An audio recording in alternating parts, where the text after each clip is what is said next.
VK news Uttar Pradesh Uttarakhand, सच का सारथी।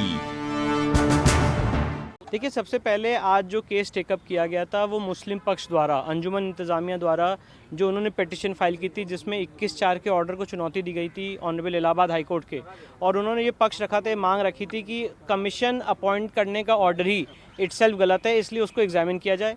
जिसमें माननीय सुप्रीम कोर्ट ने ये बात कही कि अभी ऑनरेबल डिस्ट्रिक्ट जज वाराणसी के सामने ऑर्डर 7 रूल 11 पे मेंटेनेबिलिटी के इशू पे ऑलरेडी बहस चल रही है, इसीलिए इस मामले की अगली सुनवाई उन्होंने अक्टूबर में रखी है। देखिए, 2 और याचिकाएं दायर की गई थी। एक याचिका थी व्यास परिवार की तरफ से और एक याचिका थी जो पारुल खेड़ा जी उनकी तरफ से, जिसमें मांग की गई थी कि वहाँ पे शिवलिंग जो मिला है उसकी कार्बन डेटिंग कराई जाए। ऑनरेबल सुप्रीम कोर्ट ने ये बात कही कि ये सारी बातें आप ट्रायल कोर्ट में कह सकते हैं 7/11 की इशू के बाद, और इसलिए वो दोनों याचिकाएं हमने विड्रॉ कर ली हैं। और अब उसकी बात, वो सारी बातें ऑनरेबल ट्रायल कोर्ट के सामने जब 7/11 का इशू डिसाइड हो जाएगा तो हम रखेंगे। देखिए, बनारस की निचली अदालत में लगातार डे टू डे बेसिस पे मामला चल रहा है, और आज भी जब हम ये बहस यहाँ पे कर रहे थे, वहाँ पे ऑलरेडी राखी सिंह और उनके जो पक्षकार हैं वो अपनी बात रख रहे थे हिंदू पक्ष की तरफ से। तो मुझे पूरी उम्मीद है कि बनारस की सिविल अदालत में अगले 4-5 दिनों में मामला दोनों पक्षों की तरफ से उनकी बहस कंक्लूड हो जाएगी। ऑनरेबल डिस्ट्रिक्ट जज साहब अपना इसमें फैसला रिजर्व कर लेंगे, और उसके बाद जो भी वो फैसला निर्धारित करेंगे, उसके बाद लोगों के पास रेमेडीज़ ओपन है। जो भी हारेगा वो हाई कोर्ट चैलेंज करेगा उसको, फिर सुप्रीम कोर्ट आएगा। पर जो सुप्रीम कोर्ट का दिशा निर्देश था कि 7/11 की एप्लीकेशन प्रायोरिटी पे डिसाइड की जाए, वो प्रायोरिटी पे डिसाइड होने जा रही है। ये एक चर्चा चली, और मैं ये नहीं कह रहा हूँ कि सुप्रीम कोर्ट के किसी भी ऑब्जर्वेशन को कोर्ट किया जाए, पर एक जो लीगल डिस्कशन हुआ उसमें बात उभर के आई कि ऑर्डर 26 रूल 9 एंड 10 में पार्टीज़ को और मुस्लिम पक्षकारों को ये राइट है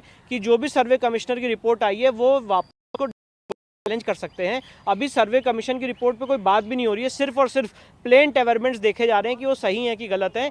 इसलिए सारी रेमेडीज उनके सामने ओपन है। जो मुस्लिम पक्षकार के वकील थे, उन्होंने कोर्ट को कन्विंस करने की और अपने सबमिशंस रखने की कोशिश की, और उन्होंने ये कहा कि जो 21/4 का ऑर्डर है वो इटसेल्फ गलत है कमीशन अपॉइंट करने का।